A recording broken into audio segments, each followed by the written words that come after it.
দিতেই হবে মা। লাখো লাখো শহীদ কেন রক্ত দিল, এই কি তাদের স্বপ্ন ছিল? জবাব তোমায় দিতেই হবে মা গো, জবাব তোমায় দিতেই হবে মা।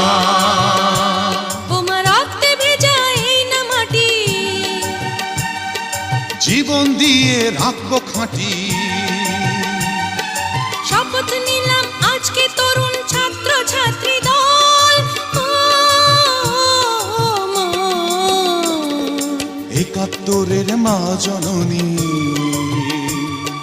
কোথায় তোমার মুক্তি সেনার দল? ৭১-এর